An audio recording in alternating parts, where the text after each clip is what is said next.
Thank you very much to our Vice President and the Secretary of Education. Oh, please sit down. Secretary of Education, and we thank you very much for that most thorough and insightful report. And it gives us certainly a baseline. It may not be the best news that we had hoped to receive, but nonetheless, it shows us the directions in which we need to go.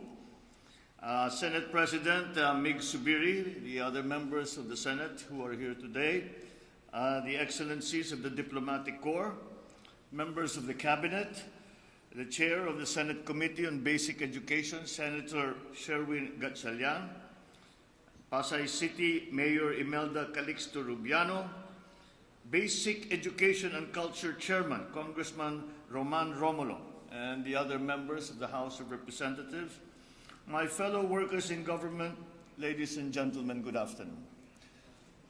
It is an honor to join you today for the first part of the Basic Education Report. And it is particularly important, as we were noting during this, while the Vice President was speaking, that this has been the first conference of this kind for many, many years. And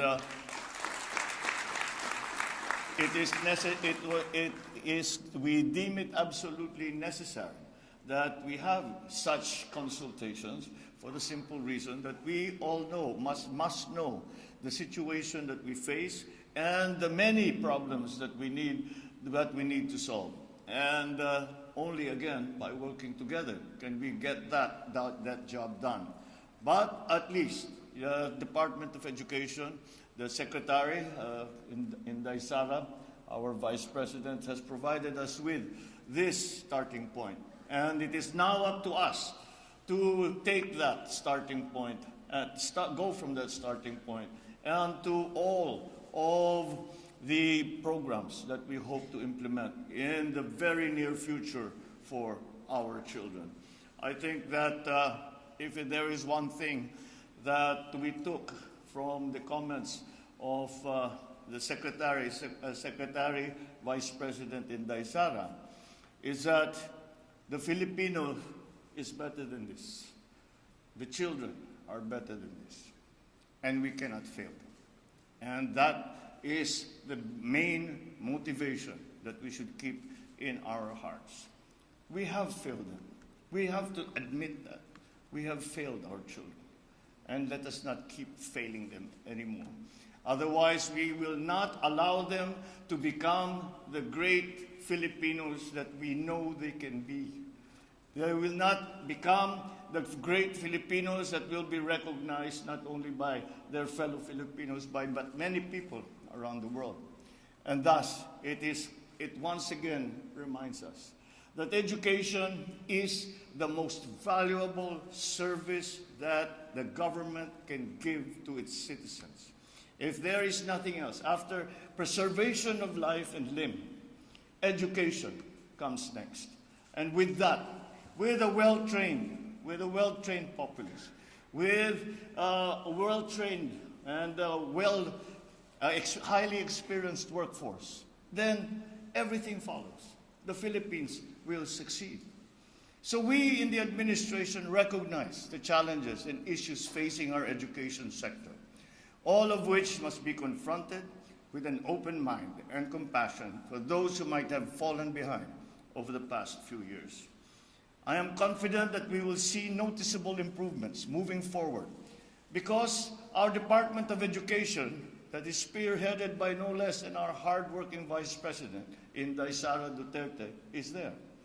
Let me also acknowledge and convey my deepest appreciation to the men and women of DepEd who are now in the hot seat because pinakilala na kayo ni Inday Sara sa aming lahat, kaya pagka magka-problema, alam na namin kung sinong lalapitan namin.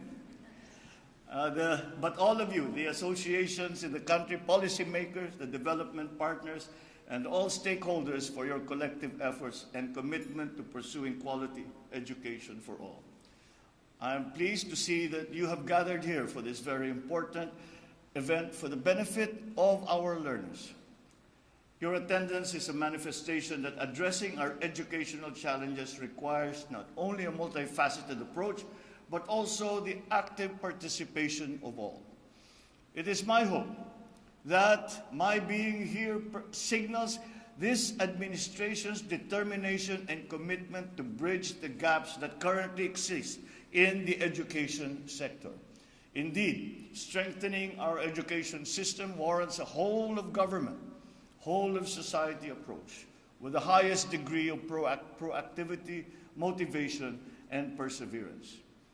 As our nation recovers and bounces back from the losses and adverse effects caused by COVID-19, we must now move full speed to equip our learners and educators with the capacity and tools they need to meet the challenges and opportunities we have in front of us.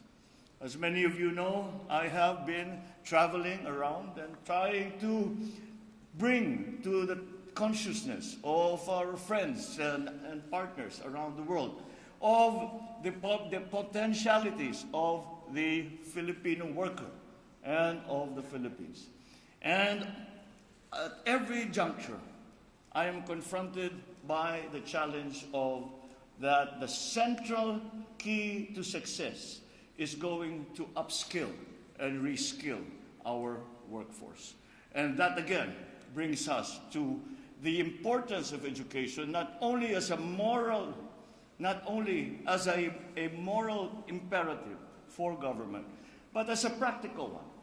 Because without that skilled workforce, we cannot compete and we cannot succeed. So I'm gratified to see that that has become a very large part of the plans that the DepEd has for the future. The pandemic also brought to our consciousness the importance of being able to adapt to new and changing realities, as well as unexpected circumstances. So again, we must consistently develop and adopt innovative paradigms and strategic reforms that will ensure the resilience of our educational landscape. We must first act locally in order for us to be competitive globally. We will work hard so that no Filipino is left behind. And to do even better, we will ensure that we are at par with the global standards in basic education.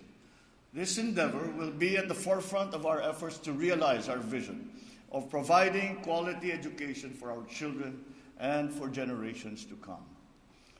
I have previously mentioned that this administration will at no point scrimp on investment in our educational sector and in our young learners. And I am here today to reaffirm that commitment. We will build infrastructure.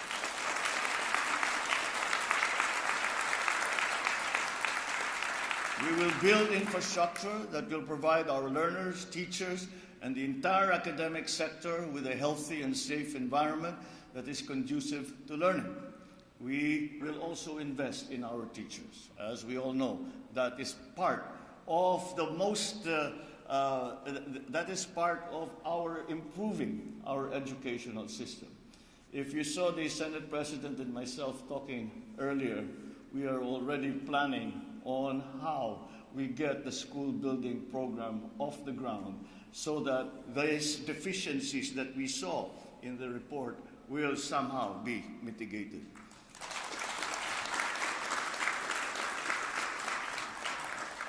Our teachers are there because it is a vocation. Teachers do not become teachers because it is their job. Teachers do not become teachers because they want to become rich. Teachers become teachers because they have to. It is a vocation, and it is up to us to support them in that effort because they feel the need to educate young people. And we are blessed that we have such teachers, and we should hold them close and do all we can to support them so that they can do to the best of their ability what they have pledged to do. So we invest in our teachers. We will offer them multiple opportunities that meet both their personal and professional needs. We will offer them the support they need terms of resources, in terms of programs and policies, so that they can effectively perform the roles as teachers and mentors of our children. It is my firm belief that quality teachers yield hardworking, productive, and law-abiding citizens. We will also invest in our learners by giving them the right tools and mechanisms that they need in their day-to-day schooling. Let us take advantage of the new technologies and innovations that will provide them convenience and efficiency in their pursuit of learning. Aside from advancing their academic competencies, it is also imperative that we hone them to become productive and responsible members of our society. Let us embrace the DepEd's theme, and a fine one it is, Bansang Makabata, Batang Makabansa. In that way, we can produce young citizens who are not only productive, but also harbor genuine love and passion for our country. That is why I have always been consistent in expressing my full support to the DepEd's plans to take critical, bold, yet sustainable actions that will improve our country's educational sector and address learning challenges. It is something that I have been espousing throughout my entire professional career. And at every position that I have ever held, the very first action I ever took was always to find a way to help our teachers. I know the conditions that they have to work in. I know the difficulties that they have to face, and yet they come to school and look after our children. That is a blessing. So I stand behind you as we come up with a long-term vision and forward-thinking solutions that will benefit our children. I would like to emphasize, however, that government is not able to execute this task alone. As I said earlier, strengthening our education system warrants the support of each one of us that are present here today. All of us have roles to play. We have parts to contribute. And so let me issue a challenge to you all to become active key players in this effort. Let us join hands and act in unison as we build the best education system that the Philippines has ever seen. We owe it to our children to prioritize their well-being and give them the highest possible quality of education so they may become the innovators and the leaders of tomorrow, not only of the Philippines, but of the world.